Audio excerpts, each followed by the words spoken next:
Well, everybody, it looks like the Moody downgrade didn't have a much impact on the markets yesterday. Overall, every indices were up except for the Russell 2000. So it was pretty much a great gain for a Monday session, despite all this negative headlines about the downgrade and all this Moody stuff. So here we have the Dow up 0.35%. The SPY was up above 10%. QQQs was up 10%. And then you have the Russell 2000 down 0.42%. So it's pretty interesting to see how the market is going to react in the coming days ahead. Looks like we have somewhat reached a peak here, right at this Fibonacci level, but we do believe that there is some upside potential ahead. We're going to go through the markets, but first we have to take a look at some charts. And let's start off with the Conference Board leading and coincidence economic indices. So this is basically an image showing the view, I would say a big picture view of the US economy. So you have the Conference Board tracking the leading economic index. They're predicting future activity. And you also have the coincidence economic index. So it's reflecting the current state while the other was future activity. So we're looking at a chart here from 2000 to 2025. And as you can see here, both peaked at around year 2000 right there. So we saw this dip here in 2020. Then we saw all the leading economic indices starting to rise pretty sharply there. So by 2025, we're looking at the LEI dropping sharply. And then you have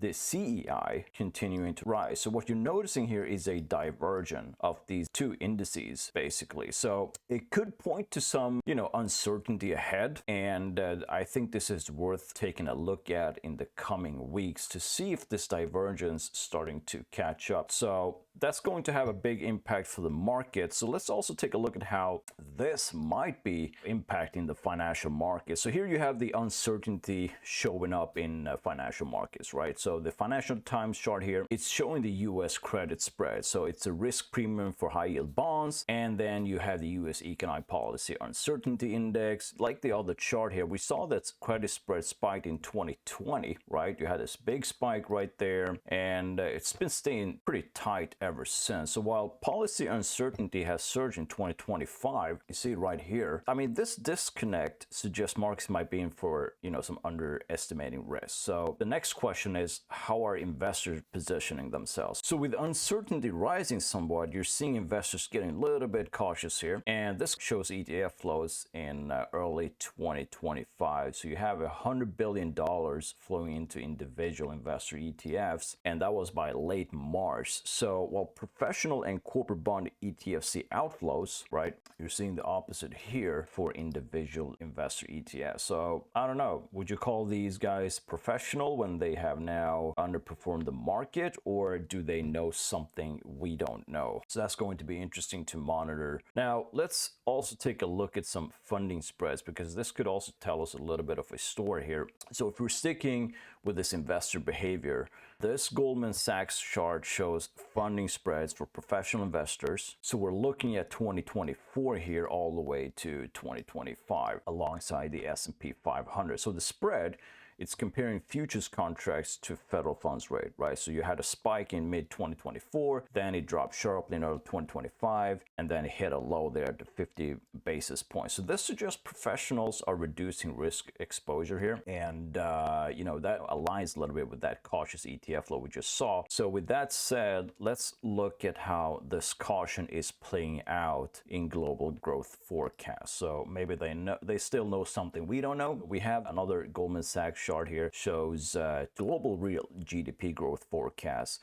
So it's been revised up to 2.4%, as we can see right there, after the US-China tariff suspension, right? So, but since mid-2024, forecasts from both the Goldman Sachs and then you have a Bloomberg consensus, they fell pretty sharply from 2.8 to 2.2, and that was early 2025. So it's reflecting growing pessimism here. Now, this global slowdown could pressure the US economy, obviously. So let's take a look at the likelihood of a US recession. So here we're looking at a market implied US recession probability by indicator, right? So with global growth slowing somewhat, what's the risk of a US recession? Okay, so this chart here uses market indicators to estimate the probability over the next year. So here you have an average here of 17%, but the 12-month forward implied change in the Fed funds rate signals a 39% chance.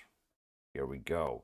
And so that's the highest among indicators. So others like the high yield spreads, which are at around 0%. Anyways, let's take a look at how the S&P 500 fared out here yesterday on Monday.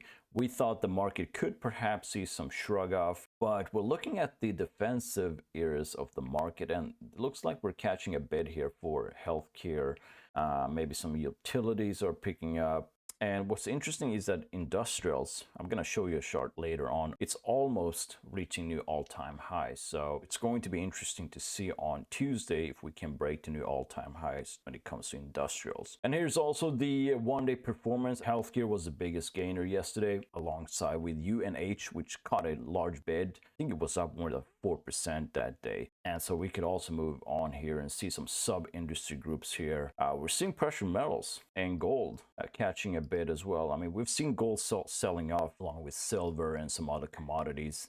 So we're seeing a rotation perhaps back to these areas of the market. But what's also interesting is that airlines is catching up as well. So we're going to keep an eye on these sub-industry groups and see maybe they could guide us to where the sector level of the market is heading. Moving on, next, we also have this big Chinese trader. See if I can make this one a little bit centered here. Looks like he has made a lot of money in the gold markets, and now he's betting on copper. So if we go back here, see that copper is also catching a bid. We're going to take a look at the copper chart later on this video, and it could be telling us so, because I'm seeing a little bit of a bottoming process happening in the copper world, but there's also some potential for further correction. Anyway, so maybe somebody want to keep an eye on this Chinese trader. And this is the US 30-year. Okay, so what I want to point out here with this chart is that this bear market that started back in the 80s, it has ended. I mean, a lot of people don't realize that, but this bear market, this 33-year-old bear market for yields has officially ended. So people are wondering, okay, well, how high could the 30 years go? I say it could go much higher. There is room here to, I'm always looking at the Fib level. So this 0.618 could probably take us to around 7%. And especially, the longer the bear market, the higher the upside move once you break out of it. So could we revisit these levels? We're looking at maybe 11 and 10%. This is the kind of environment we could be seeing, a major shift when it comes to yields moving forward. And that's obviously going to have a big impact on the markets as well. And, the more yields rise, the more people are saying, hey, listen, I'm not betting on yields here.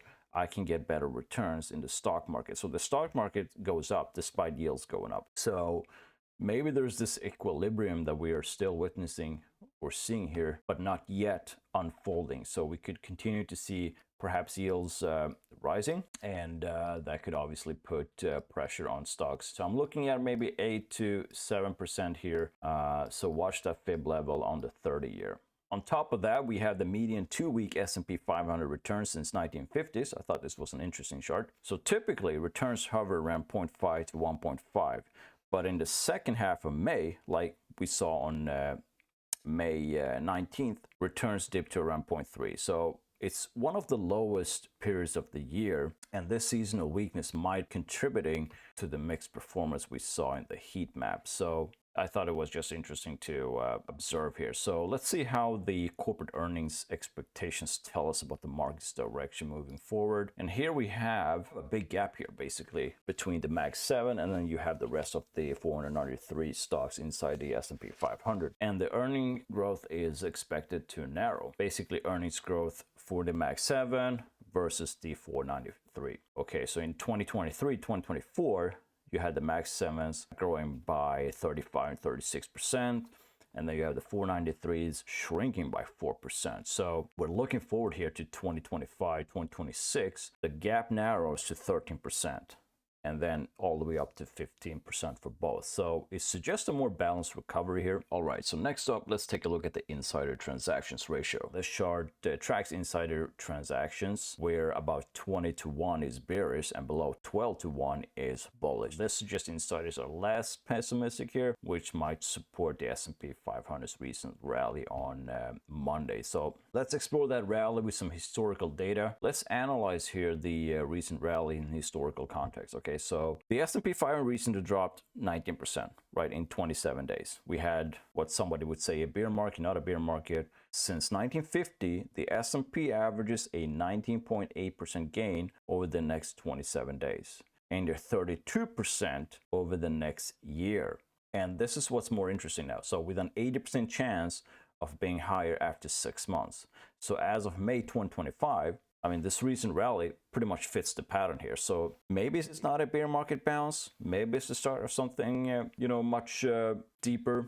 And speaking of deeper, let's see how the S&P 500, after rallying from minus 18% to around minus 3%, and you're below a 52-week high. So Subutrade, he has some very interesting charts that I like here. So this is a pattern that's seen 6 times since 1975, and historically it averages a 15.58% gain after 9 months and 20.43% after a year. And so this has a 100% chance of being higher after a year. So on Monday, as May 19th, we're in this pattern. So this could suggest the rally, continue despite today's mixed performance we saw and seasonal weaknesses. So while this economic uncertainty persists, the market might be poised for a recovery. So that was pretty much it for these charts here. We're going to take a look at the major indices, some interesting charts that I want to show you.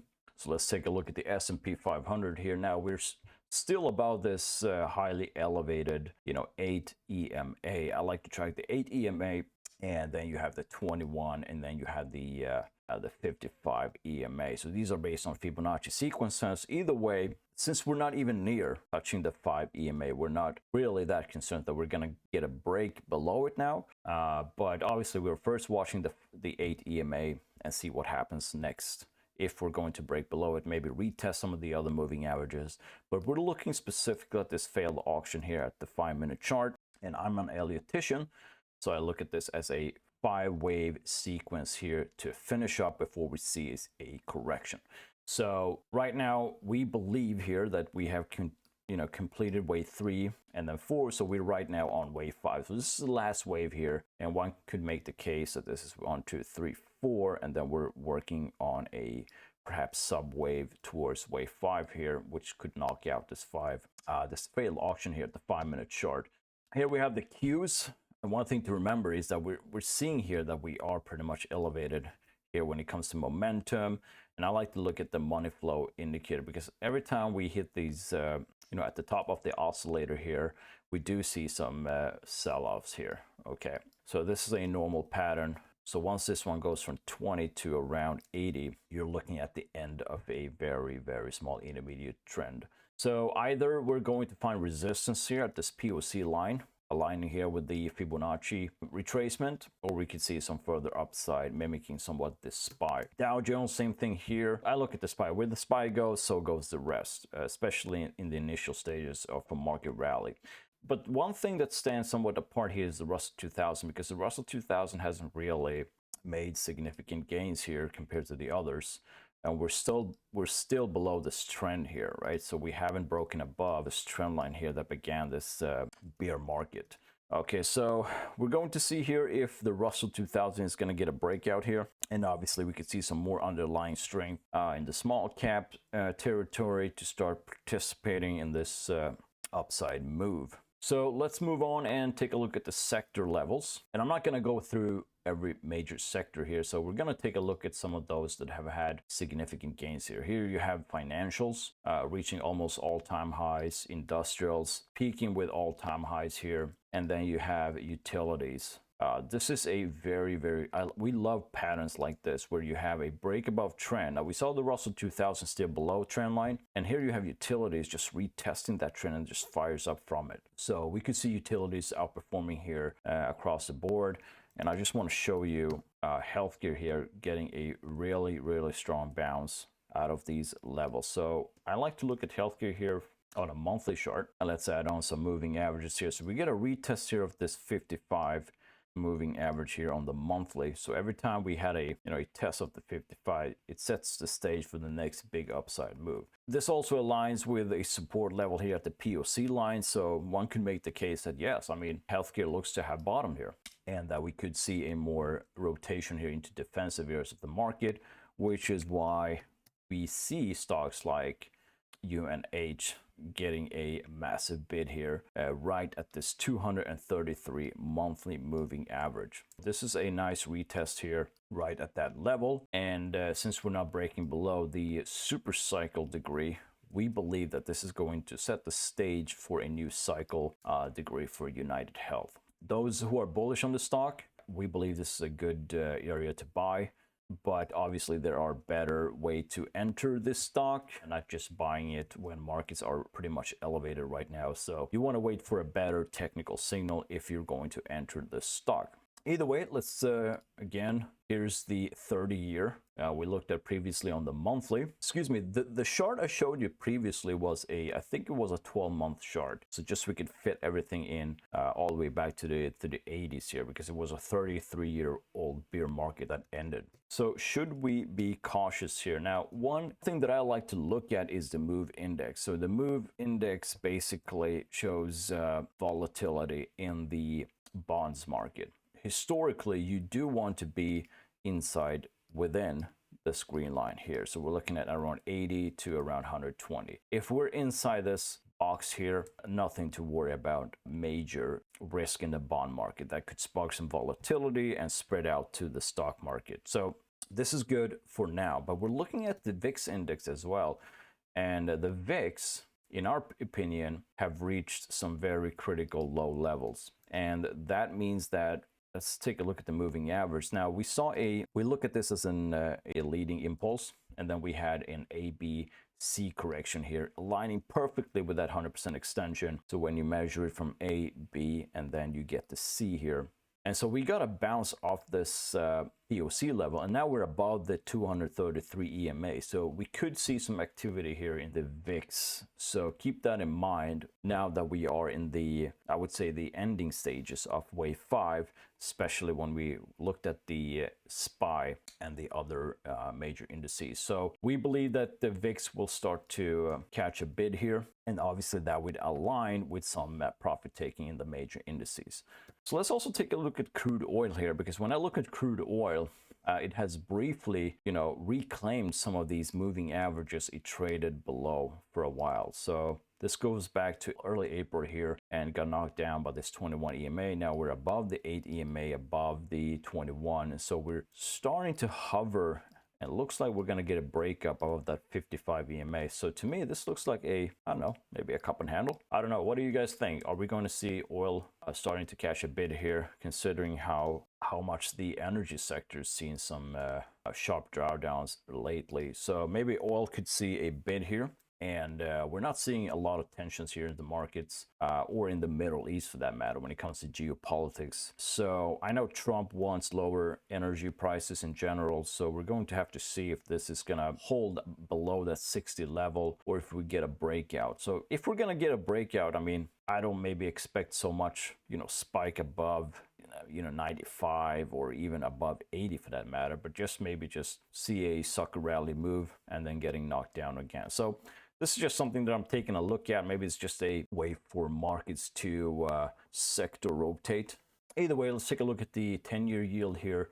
With Moody's downgrade, we saw a sell-off here in the 10-year. So this could perhaps be a sell event news that we saw with the Moody's. This looks like a 5-wave up here. So this could be the conclusion of this 5-waves rally here. And we could perhaps start to see yields begin to decline from these levels. In our view, this looks very impulsive. So this upside move here must have been corrective before we see yields start to decline again. However, we are looking at these failed auctions here at the 5 and 4 hour chart. So these are levels that perhaps the market wants to knock out before resuming lower. But for now, we're looking at this double top here as a potential trigger for lower yields ahead. Let's also take a look at the US dollar. And as you can see here, we are in fact above trend here. We have the POC line here suggesting a very strong bid here for the US dollar. Now the dollar's been in a bear market here, not a bear market necessarily, but a decline ever since January. Okay, so we're looking at a decline of the dollar since January. This move here looks very impulsive to us, meaning if we're gonna get an upside move here, it's only going to be corrective. So we'll see if this is part of a larger downside move. So in our view, this is the conclusion of wave A, B, and then we're going to get a strong wave C here, maybe down to these levels here. We're looking at the 100% extension, the anchored VWAP, maybe the 233. Either way, we're looking for this trend here to break when it comes to the US dollar. But either way, we're looking for a corrective upside move here, setting the stage for a potential 1, 2, and then a massive sharp decline here of the US dollar. That could support US equities, by the way. So we talked about the copper before and that Chinese trader potentially doing a massive bet here. Now, the way I look at copper here, let's pull up these moving averages. Yes, we're looking at the weekly chart here. We have the 233. We bounced out of the 233 right here, coincided with this Fibonacci level, but we're still above trend here. So my view is that we could potentially see a break of trend. And if in fact this is a wave A, right, in elite wave terms, we have a wave B, right, and the 100% extension, we're looking at a copper below trend, finding support at 3.6 level before bouncing up higher. So in our view, because it found resistance here at the 0.618, we do believe that this upside move here is still corrective and that we could continue to see further declines here in the copper world. Or we found support here. This looks like a new base and we could see copper firing up. But we need some more proof of that before that happening. So for now, our bias is towards the downside. So that was pretty much it for today's video. I know it's been a very long drag here, but it looks like Moody did not force the market into a sell-off. We're going to see how the market will react on Tuesday. We don't have any major economic data releases, so we'll just have to see how this Moody downgrade will continue to impact markets here in the coming week. For now, it's looking good. So all we're eyeing right now, are we going to see the VIX spike? Are we going to see some profit taking in the S&P 500? Obviously, we're going to keep you guys updated. Don't forget to subscribe, like the video, and I'll see you guys in the next one. Take care for now.